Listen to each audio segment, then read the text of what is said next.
There we go. Okay. Sorry, guys. This is very impromptu. And yeah, okay. I'm doing it from my home, so the sound is not going to be as good because I do not have a microphone here at the house. So I turned off my heater. I've got the fan going just to kind of disguise any background noises that might occur. But yes, all right. Let me go ahead and share this in the group while we wait for everyone to join.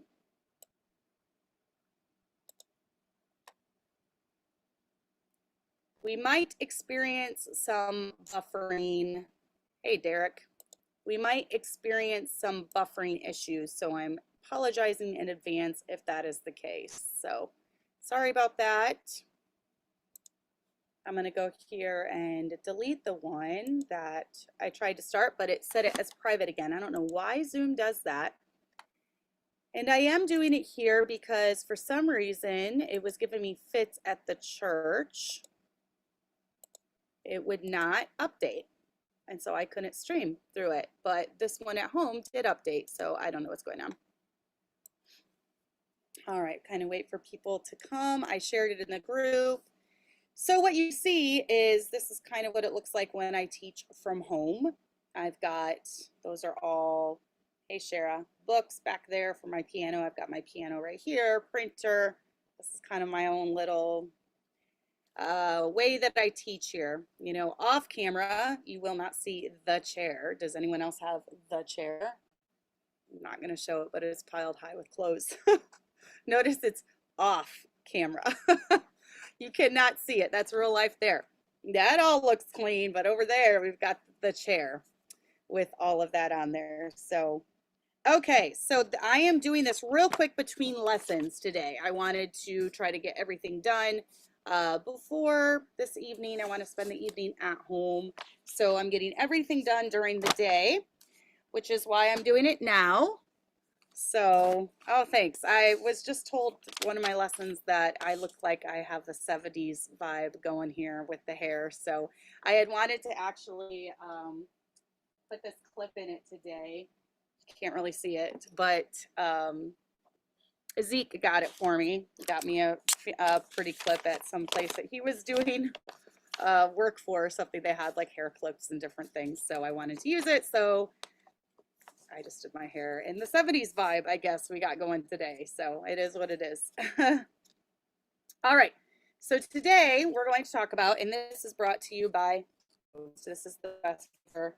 No, it is non-alcoholic, okay? It's really good flavor though. I am now down.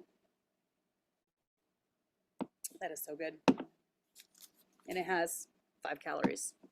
I am now down 37 pounds since July. And it is all due to, partly and due to, not all, it's a lot of hard work, a lot of calorie counting, but it's partly because of Ghost, because I have not had a soda since July. So it's going to be exciting when I finally hit a year of not having soda. But I kicked my soda addiction by drinking one of these a day. So I always have it around this time every day. That's helped me a lot. 37 pounds and counting. We're going to keep going to probably about 50 pounds total.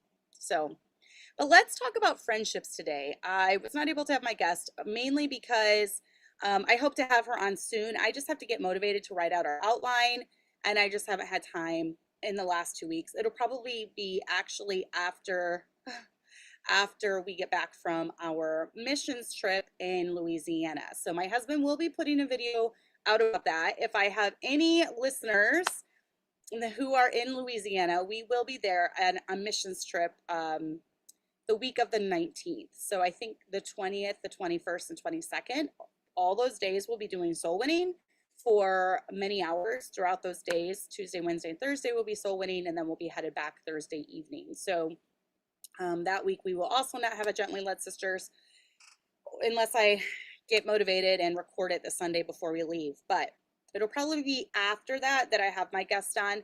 I just need to get motivated to write the outline for it. So Abby was gone yesterday, which is why I had to give up trying to update Zoom and go get her from the airport.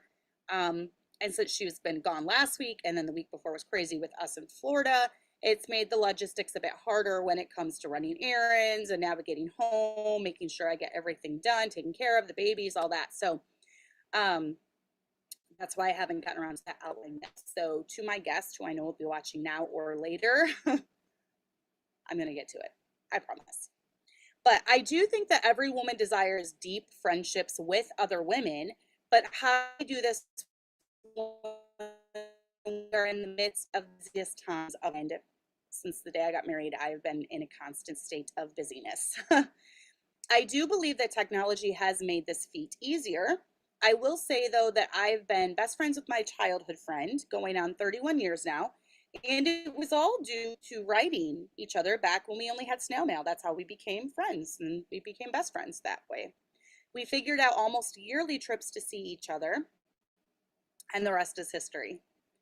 I'm at the point in my life where I consider myself to be a very blessed woman when it comes to friendships. They've always been important to me, and I have several very, very close friends. Friends that I trust with my entire heart, my feelings, my words, in a generation all about self. There are many who wouldn't mind selling out their friendships or relationships for a little bit of notoriety or attention, but that holds no appeal to me.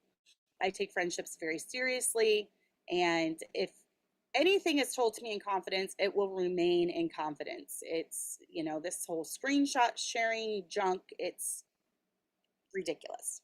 So none of that holds any appeal to me. There are definitely different levels of friendships and even different ways to navigate these friendships.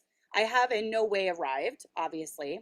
Disclaimer, I am not perfect. I have not arrived. I'm constantly learning more about friendships and people and the way everything works.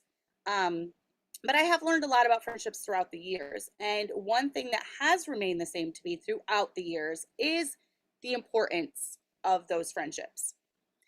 If you rotate or turn over friendships every few years, which kind of happens to be the case with a lot of people, and it's the same way with church hopping. Every few years they need a different church because everyone's figured them out and they know everyone's faults and everyone knows their faults. And it's the same with friendships. We figure out, oh my goodness, that my friend has faults, and your friend figures out that you have faults. But if you're rotating or turning over friendships every few years, there might be something that's lacking. Maybe it's time to evaluate the way you do friendships or the type of friend that you are to others. So let's go over some key points when it comes to friendships. I also have a part in here about helping your children to navigate friendships of their own. So we're going to go into that too. But making friends is an art, and it goes along with the book that we talked about last week. And this is kind of what got me started thinking about this whole, the art of knowing people and the art of friendships, the art of knowing your spouse, all that. It's about putting yourself out there, being friendly, being invested in someone else, and not just focusing on your needs and your wants and your own desires. So let's talk first about making friends, because I know a lot of women struggle in this area. And it is hard when, especially even if you go to church and, you've got all these little kids and you're juggling all this stuff. And I know for me, I'm juggling music and I'm juggling, every week we eat there. So then there's food prep and there's this and there's that. And there's all these little kids crying for my attention.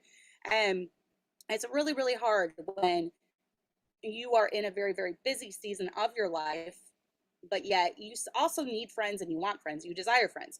So one of the things that you have to do is you do have to put yourself out there. Okay. You can't just come into church, sit in your spot, keep your head down, not talk to anyone, not engage, not want to have anything to do with conversation and expect that you're just going to magically have all these friends. You do have to put yourself out there. You do have to approach others. I know this is really tough for a lot of introverts, and it's so funny because I was talking about it with Abby on the way home. Abigail is very introverted by nature. I do have a couple introverted kids, which is hard to believe coming from my husband and I, because we're both majorly extroverts. But my mom is an introvert, and also my mother-in-law is an introvert. So they come by honestly. It does come through there. But since the times they were little, we've kind of tried to push them out of their comfort zone, because being in a pastor's family, being in a church, anyone in a church, if you're going to have friends, you have to show yourself friendly. And that's a biblical concept. And we all know that, right? So you have to be the one that's showing yourself friendly. You can't just sit in your own little space, in your own little bubble, not talking to anyone with your head down and expect to have a lot of friends. So we always kind of push them. And just this last week, Abigail went to a wedding of a very close friend that they became close friends. They only met one other time since she was in the wedding. Her name is Lexi, and she married Pastor First's son. Well, they met one time at camp, and they really clicked, and they started texting, and the rest is history. So she kind of becoming close to people through technology, which is great. I think that's a great tool to use because they live 700 miles apart, right? She lives in South Dakota. So she was really pushed out of her comfort zone because first she flew there by herself. She had connecting flights. She had never done that before. And she ended up getting her flight canceled. So she was supposed to come back on Saturday, and there was a huge snowstorm in Denver. That was where her connecting flight was. And so it ended up being canceled. So she had this 2-day layover. And Lexi at this time was already on her honeymoon, of course. She had left for her honeymoon. So it really pushed Abby out of her comfort zone because she had to interact with people she had never met before. And it went fine. And she enjoyed herself. And she's like, I was such an extrovert this weekend. And I was like, oh, welcome to my life. Because she's like, well, I figured I could either just sit there and not talk to anyone and be miserable, or I could put myself out there and talk to people. And that's what she did. So I was very proud of her. She put herself out there. She really engaged. She talked to people. And now they probably all think that she's an extrovert when in reality she really isn't. But, and I think that's a decision you have to make. Am I going to continue being friendless, or am I going to really put myself out there? And it does take a level of not humility, but you're putting yourself at risk of being hurt anytime that you forge a friendship or anytime you do really put yourself out there. You are at a risk to be hurt. And my husband has, you know, he has often been told because of political stuff, you know, if you're friends with that person, they're going to turn around and hurt you. And he's like, well, you know what? That's a chance we always take. When any relationship, we take a chance of being hurt. And it's true. But I feel as if the good outweighs the bad when it comes to this. It's better to have, and for me personally, I would rather have a few really close friends rather than 100, you know, superficial friends. That's just the way I work. But I feel blessed because I do have that. I do have a lot of close friends, and then I do have a lot of other people that I would consider friends, you know. So I feel very blessed. But look at friendships as a way to benefit others, not benefit yourself. So maybe look for that one. I've often heard it said, and I kind of agree with this, that introverts have friends because extroverts found them and adopted them. And that's kind of sort of true because it's very funny, but my close friends throughout the years, with the exception of Amanda, because she's pretty extroverted, but my close friends throughout the years have been introverts, which is funny because we just click. I don't know. And I always joke that I've adopted them. I found them. I liked them. I adopted them. They're mine. And, you know, I say that jokingly. I don't really feel like I own anyone, but I'm just saying it's opposites do tend to attract in some ways. And sometimes us extroverts, we need the introverted friend to kind of put a different perspective on things. So I like that. But look at friendships as a way to benefit others, not benefit yourself. So look for the one that's struggling in this area. Look for the one that really desires a friendship and needs a friendship. You know, and be friendly to everyone. Be friendly to all. You shouldn't be looking as a way to start a clique in your church or, you know, I'm going to have the Cassandra group. Like every person needs to agree with me. Every person needs to do things the way I do things. That's kind of weird. And I don't think most people want to be part of a cult or anything like that. So be friendly to everyone. Don't look at benefit as friendships as a way to benefit yourself, but as a way to benefit others.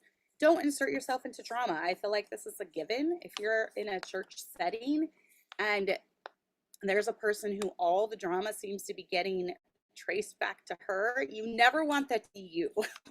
You never want it to be you who all the drama is getting traced back to. So be careful about listening to smack about other people. You know, if there's a woman, you know, there's going to be some people they're going to have tiffs and different things. They're going to have arguments. They're going to have disagreements that they're going to need to work through.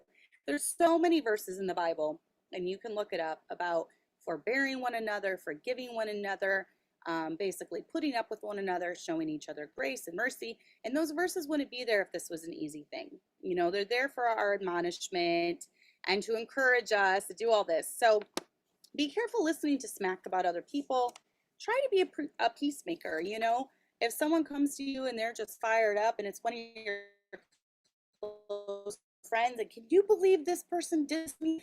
You know, well, maybe they're having a bad day. You know, us women, we get upset when people blame things on our hormones and different things, but it is true that at certain times throughout the month, things are going to be harder for us to deal with hormonally or emotionally than other times of the month. So that's just science. It's our hormones are dipping or our hormones are rising. There's certain time in the months we feel better and we feel on top of the game, on top of the world. We're friendly and outgoing and cheerful. And then there's other times where we just kind of want to retreat a little bit. That's totally fine. Just acknowledge those different times of your cycle and plan accordingly for it. So, you know, everyone doesn't need to know your opinion on everything. You're going to scare away a lot of friends if you feel like you constantly need to give them advice. You constantly need to tell them, well, my way is better because of this. And, you know, this will a lot smoother in your life if you did it this way. I would not, one way I'm trying to operate with my in-law kids and just in life in general is don't give advice unless it's asked for. I think that's a huge thing. Don't give advice unless it's asked for. So what are some ways that we can help our kids to navigate their friendships? Because I see parents mess up a lot in this area. Either they're too involved and they're kind of smothering their kids or pushing their kids into friendships they don't even want, or they're too under-involved. They have no idea who their kids' friends are. They are just letting them like spend the night for days on end, and they have no idea what's going on, or, you know.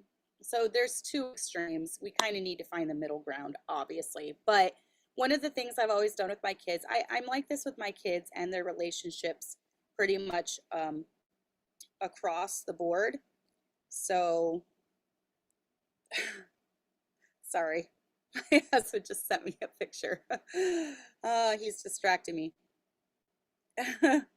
He sent a picture of, I have a live stream going on right now, and like up in his YouTube, it's a thumbnail of me doing a live stream, and then right underneath, he has a thumbnail of him about to premiere something. So it's like that was on his feed, was I was doing something, then he was getting ready to do something. So anyways, one thing I've always done with our kids and any type of their relationships is I have tried to let them navigate it on their own. I don't like to get involved in a lot of their things because, you know, kids are learning how to work through relationships. They're learning how to forge friendships and strengthen those friendships, and they don't need me hovering over every little thing. Now, my kids will joke and tell me that I do hover sometimes or whatever, but I don't, whatever. They're just being dramatic about it because I really don't. So I give them a lot of space when it comes to their friendships. You don't have to like be mama bear and every time that there's a tiff, jump in and, well, I'm defending my child because I can't believe you acted that way towards my child. Remember that there's always two sides to every story. And maybe your sweet little innocent Vanessa was not as sweet and innocent as she is making herself out to be. Maybe she was a little bratty. Maybe she was a little snotty. So, you know, you're only getting one side of the story, and obviously it's going to be slanted to your child's perspective. So just let them work it out. You don't need to jump in and just get involved in their drama, their fights. With dating relationships, we try not to be too overly involved. We let them navigate it, but we're involved in a healthy way. So obviously we all think we're doing things healthy, right? We all think that we're balanced, right? But when it comes to dating relationships, when they're first becoming friends, let it be. When it starts to get a little more serious, if it's someone going after my daughter, they will talk to my husband. If it's one of my sons, he will talk to their dad. Both parents will give their okay. And basically, we give them unfettered as far as like when they're in an actual relationship, they can text, they can call. We have no problem with that. We're not like on the other line listening or reading all their texts. You know, it comes to a point when they're 20, 21 years old that you just need to trust that you did the best you could raising them, and they're officially adults and they need to learn to navigate this themselves. And I would really hope that they're not sending inappropriate things, sending inappropriate texting, pictures, different things like that. So, and then we let them pretty much have unfettered, you know, texting, calling. But then when it comes to dating, it is chaperone dating. We do believe in that. I feel like it's just the best way. You know, my husband and I did it that way, and we really enjoyed it. It worked out well for us. We've had one son that's done that. We have one son in the midst of it. We have one daughter in the midst of it. So it worked out really well for us. So, you know, we don't do sleepovers, things like that, where, you know, like if Zeke comes to town, he gets a hotel room or he stays at the church. You know, there's different boundaries and things that we put in place just to protect our children. You know, we do want our children to go down the marriage altar pure, and no, purity culture is not toxic. I think the best way is having two pure young people who learn everything together. And obviously I'm going to think that's the best way because that's the way we did it and it's worked out great for us. But I do not believe purity culture is toxic. So teens are learning to navigate friendships too. So they're going to have to figure things out. Sometimes there's going to be spats and sometimes there's going to be fights, but they need to learn to navigate that.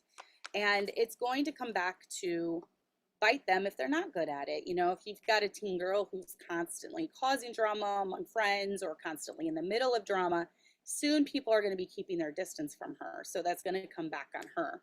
So they're going to learn. They're going to learn that, you know, maybe to be better about that so that as they're adults, that's not happening in their life. You know, if your daughter is the cause of all the drama, learn to deal with her, not her friends. You don't need to go to her friends and be like, what is wrong with you? You are causing drama. No, you need to tell your daughter, listen, knock it off. Stop causing drama. Stop being a part of the drama. I never go to other kids or teenagers, and this is just something we have done in our life. Maybe it's a result of being in the ministry and having to settle disputes and fights. But when it comes to our own children, we deal in-house with problems. If I see something going on with my kids, I deal with them. I don't need to go to the parents of the other teens and talk to them. I have never pulled aside a parent and said, come here, I need to talk to you about your teenager. Never. That is not my place.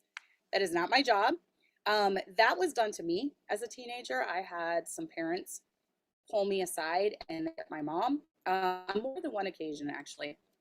And it was over silly stuff. It was very, very silly, trivial stuff, things that they had kind of imagined in their mind that was going on, and it actually wasn't. And I still remember those instances very well. And I determined I would never do that to my teenager, and I haven't. I don't pull my teenager away and publicly deal with things. First of all, we always deal with things in home. I also don't ever like pull aside a parent of a teenager and be like, we have problems, like your kid is doing this. No, that's not how we operate. If I see a problem, I deal with it with my kid. And I feel like that would eliminate like 90% of problems in churches if parents would just work on problems in home. And this is coming from the perspective of pastor's wife, obviously, but I really do feel like that would help so much if you would just deal in home with your kids and not worry about everyone else's kids. If there's a problem and your kid is not contributing to it, then it's not your problem. You don't need to deal with it.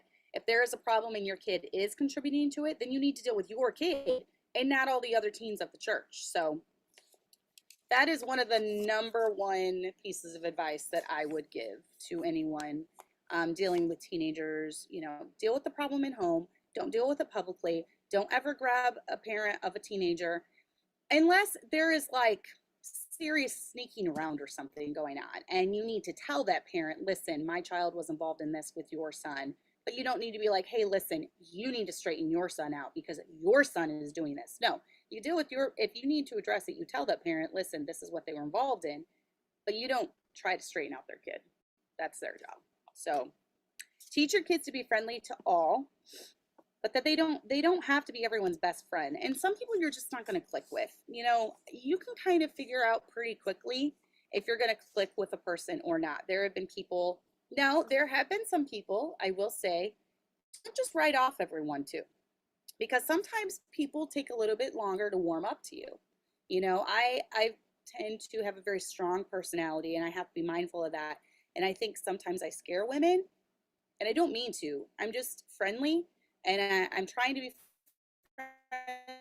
friendly, but as time comes across, especially are more of an introvert or they're more quiet, I come across very, very strongly to them. So I have to be mindful of that and be careful. So some people, I try not to write them off. Like, maybe I just came off strong. Maybe we need to give this time to percolate a little bit and simmer, and then we've warmed up to each other. So, but I don't have to be best friends with everyone. Also, I like it when friendships happen organically. Abby and I are really big about this. What do I mean about organically? I don't like trying to force friendships, okay? So let's say, and I've kind of had this done with me, I think because I have an online platform. I've had women that have been like, oh, I think Cassandra and I would get along really great, in real life.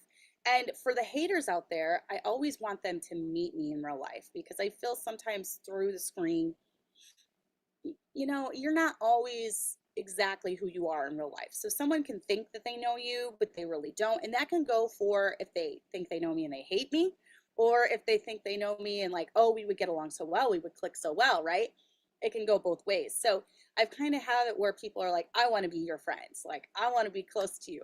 Well, you need to let that happen organically, and friendships come through communication, through doing things together, through activities together, and you just can't force a friendship. So teach your kids that they're not going to be close to everyone, and not to try to force something, especially if there's no camaraderie.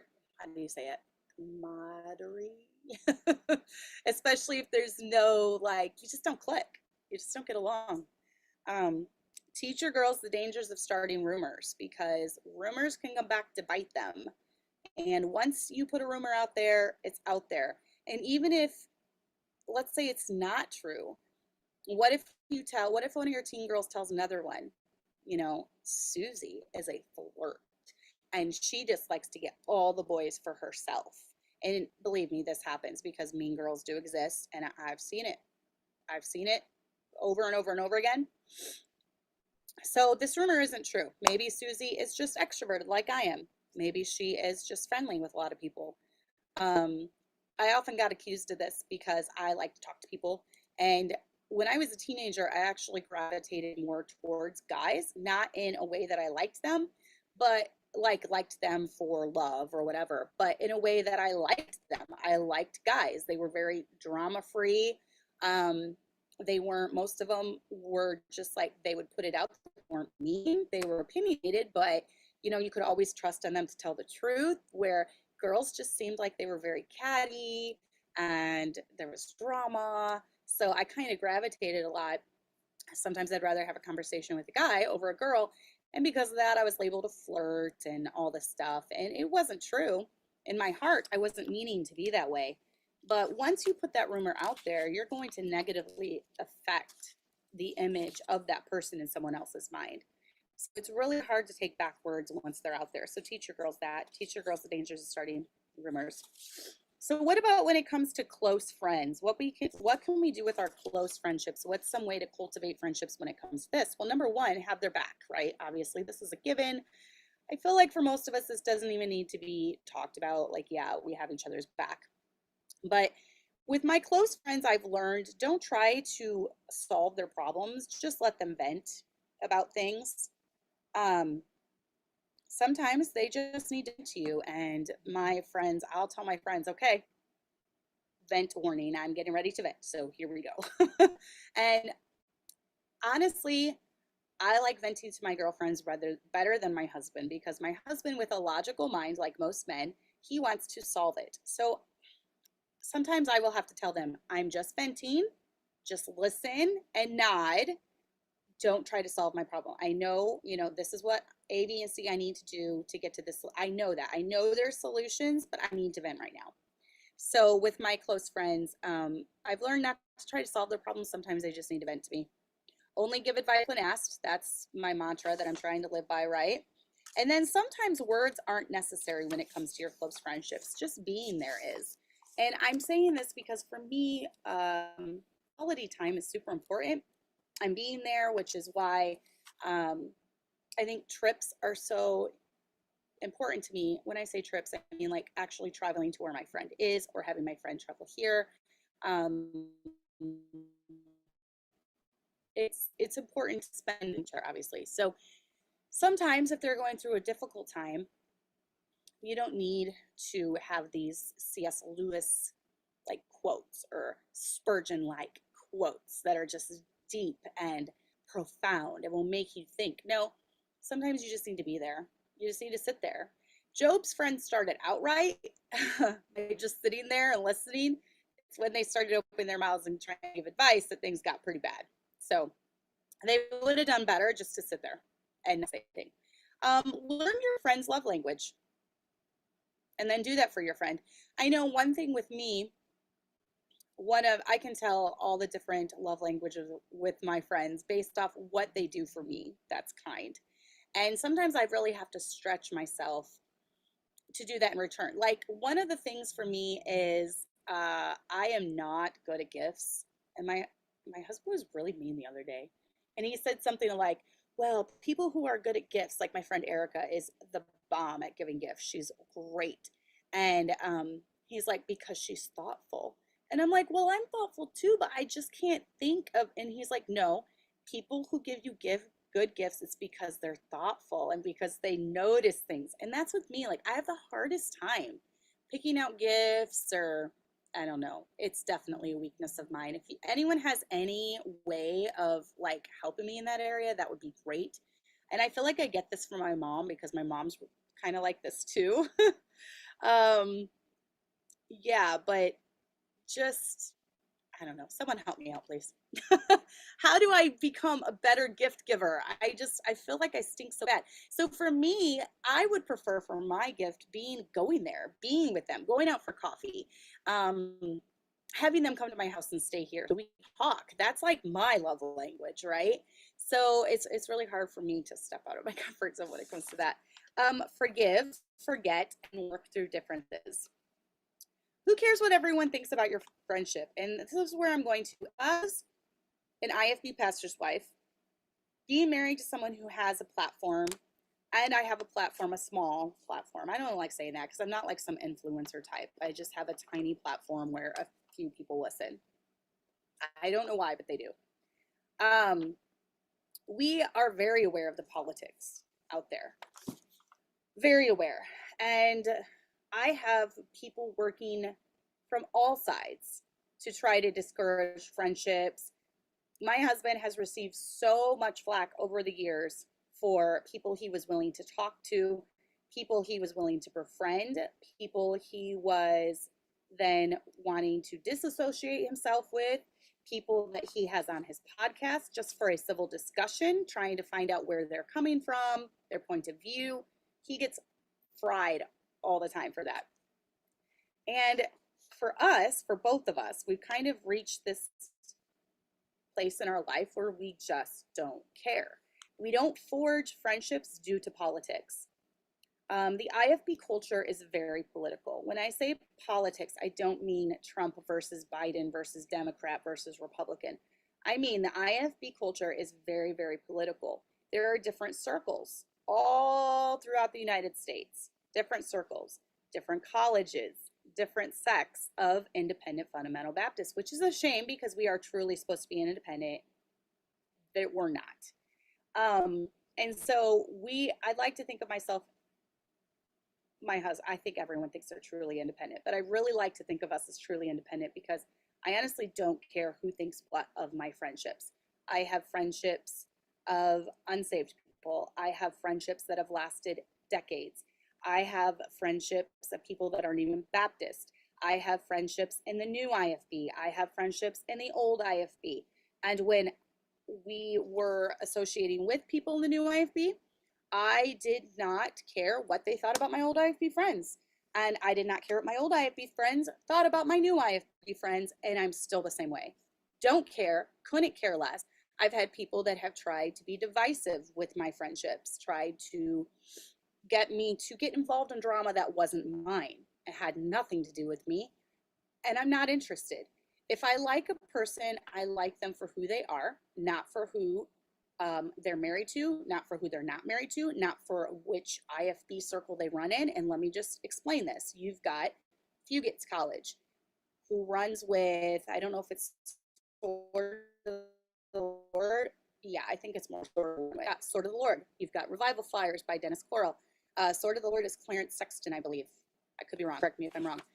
So then you've got Hiles Anderson College, and then you've got Providence Baptist College, and then you've got Golden State Baptist College, and you have West Coast, and people will say West Coast is liberal, don't have anything to do with them.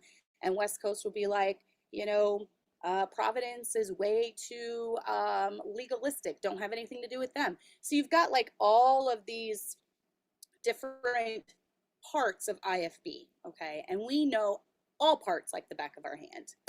And we know people. Our job is to like figure people out, study people, and so there's different things that the Sword of the Lord crowd focuses on and will do that the Revival Fires crowd will do or will not do. There's even circles within Illinois, okay? And there's been a lot of political pressure in the past to, you will get yourself kicked out of a group. They will not want to associate with you if you hold certain beliefs. They're getting better about this on secondary issues, but I feel like it's been very healing in the last 7 years, 5 to 7 years, and I feel like Baptists are starting to come around on this where they will not separate over secondary issues. I'm praying that continues, and I'm praying that my kids will have it a little bit easier than we have had it when it comes to this. But all that to say, if someone likes us and someone wants to be our friend, we will give them a chance, okay? It doesn't matter what realm of Baptist world they're from. It doesn't matter if they're Sword of the Lord or Revival Fires, or they went to Providence, or they went to Golden State, or they went to Heartland, or whatever. We don't meet someone and be like, so what college did you go to? Because fun fact, my husband didn't even go to a college per se. He got a bachelor's of theology through an online college course through like some Carolina Bible college or something. So he's not ever been to one of the bigger colleges. I have never been. We're not affiliated with any of those. So it's not important to us. We don't go based off your pedigree if you went to Fairhaven, or, and some colleges can be very exclusive, like inclusive. I always get those two mixed up. They only want to fellowship with those out of their circle, and we're not like that. So if politics make you dump a friend, you don't even know what friendship is about, and you are only seeing that friendship as a way to benefit yourself. So that all goes back to the beginning. If you will only be friends with someone from Revival Baptist Church, why? You don't even know what friendship is then. That's weird anyways. Why would you only be friends with like one church? If you want to only be friends from people from Liberty Baptist Church, why? Why don't you want to forge friendships outside that circle? So I feel like we get way too involved in our own little bubble, and sometimes we just need to branch out a little bit. If we want to have an impact, and I know I want to have an impact on women, and I know my husband wants to have an impact when it comes to eschatology and, who the chosen people are and all that stuff. That's why he has a platform. That's why he has a podcast. If we want to have an impact, then we can't just solely focus on one tiny little circle. We need to branch out a little bit, because if you only are in an echo chamber of people who believe just like you and say things exactly like you and do things exactly like you, then it starts to become very fragmented and very weird, and people will try to one up each other, and they get these weird ideas and these weird doctrines. So you have to be really careful about that. But yeah, if politics make you dump a friend, you don't know what friendship is about. And I've been on the receiving end of this so many times, and I refuse to dump someone because politics have changed. They're always going to change. The winds are always shifting. Someone's always mad at someone else. Someone's always going to be thrown under the bus. And I have been dumped many times because of politics. Not even having anything to do with me, but having to do with my husband and decisions he's made. And so, yeah, we've been kicked out of many, many clubs. So I refuse to do that to someone else. I don't care if, and I'm going to continue to be friends with someone that I like because of who they are, not because of politics that matter. So base your friendships off of who that person is. And if you click, not on who they are associated with or fellowship with, or what are the little acronyms in front of your name. Is it old IFB or is it new? It's so stupid. Ditch all that. Politics are stupid. Politics are stupid in the rural world with Biden and Trump and all that. And politics are comes to your friendship. That's the only way that you base your friendships off of that. So, but let's talk really quickly. I have 15 minutes. I have a lesson at noon, so I gotta be done on time today. Church friendships. Forgiveness is the most important in this scenario with church friendships because you see each other at least 3 times a week. I see all my church friends more than I see my best friends. So I see all my church friends way more. So because of this, they're like family, and a church is a small family in a way. You know each other on a very intimate level because you see each other so much. Sometimes you'll go over to their house throughout the week. You do activities together. So forgiveness is going to be the number one biggest thing. I hope that you forgive other people, but remember, how you forgive other people is going to come back on you. If you are you hold, like you have a list, okay? So you've got this list and you've got all the names written down and you're like, okay, on June 13, 2023, Melissa snapped at me. Okay, on June 15th, 2023, Melissa rolled her eyes at me. And you keep a checklist. People who keep checklists on other people are really weird. And I don't know why they do that. My husband talked about this in his Sunday sermon. Oftentimes, when people leave a church, they have to have a reason.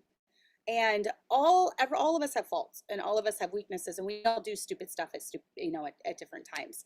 So whereas one stupid thing might have been okay 5 years ago when they first came to the church and they loved everyone and they were forgiving, suddenly 5 years later, it's a problem and they bring out their checklist.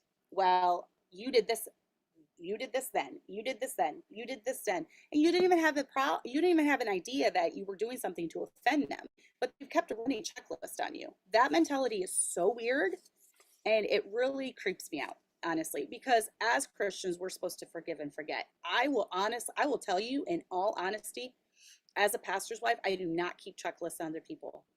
I try to forgive and forget as soon as an offense comes and it's dealt with and it's done. I don't want to remember that. I will never bring that up again. You don't want to do that in your marriage. You don't want to do that in your friendships. You especially don't want to do it with church friendships. So remember that there are all different personalities in a church, and we all have to put up with each other. We all have different quirks. We all have different things. Don't be unapproachable. You should never be so unapproachable. People are afraid to say hi to you because you might bite their head off, or they never know what your mood's going to be like. There's one thing I do, even if I've had a really bad Sunday or I've had a really bad Wednesday. When I'm driving to church, I mentally put all of that aside because I don't want to walk into the church with this storm cloud over my head, talking about my bad day, being awful. So I just mentally put it to the side, and then I put on my church face. And it's not being fake. It's just, I don't ever want to be so unapproachable. People like, whoa, Cassandra's in a bad mood. Because I've been around people like that. And it's like walking on eggshells. And I don't want that spirit in our church at all.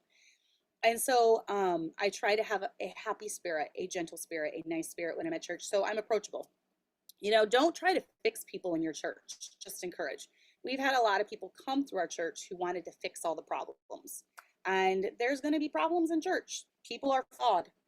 People are sinful. We're a work in progress, but we're to forbear each other. We're to love each other. We're to encourage each other. You can't encourage someone when you're browbeating them constantly with, you need to change. You're awful in this area. What's wrong with you? We're not there to fix other people. We're there to encourage. We're there to edify. We're there to lift each other up. Your family is your family, and it's okay to do things differently than other families in the church. You don't have to be carbon copies of everyone. And I feel like so many families come into a church, and every church has its own culture for sure. But they like find out the standard of the pastor in any given area, and then they're like, okay, we got to be at least up to that or even over it. We got to do it. And it's not even a core belief of theirs. And so, depending on what church they're in, they change their standards or they change their convictions. Settle what your convictions are. And if you think it's okay to watch Disney, watch Disney. It doesn't matter if the pastor does or doesn't. We've never modeled our life based off of what someone else is doing or what someone other I cannot talk, or what someone else's family does. We've said, okay, these are our standards, these are our convictions. Yeah, we want our girls to wear skirts. Yeah, we don't want this in our house. Yeah, so what you see is what you get. We don't try changing just because one of our friends suddenly has a higher standard than us. Good for them. I'm glad they do, and I'm glad they've decided that for their family, but it doesn't need to be our family standard now.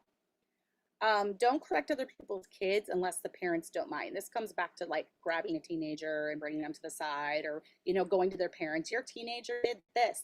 Don't be a pain in the neck. If people would just not be a pain in the neck, being a pain in the neck. Others have to walk around on eggshells around you. You're always yelling at kids. You always have a problem with others. No one's ever good enough. Your ways are always better. You nitpick everything about every family. You make comments. Well, I can tell so-and-so hasn't been getting disciplined. If you have to make little comments, little snide comments about other people's kids, you're a pain in the neck. I'm sorry. There's no other way around it. Worry about your own family and no one else's. Watch your words. I think if we would all just watch our words, the world would be a better place.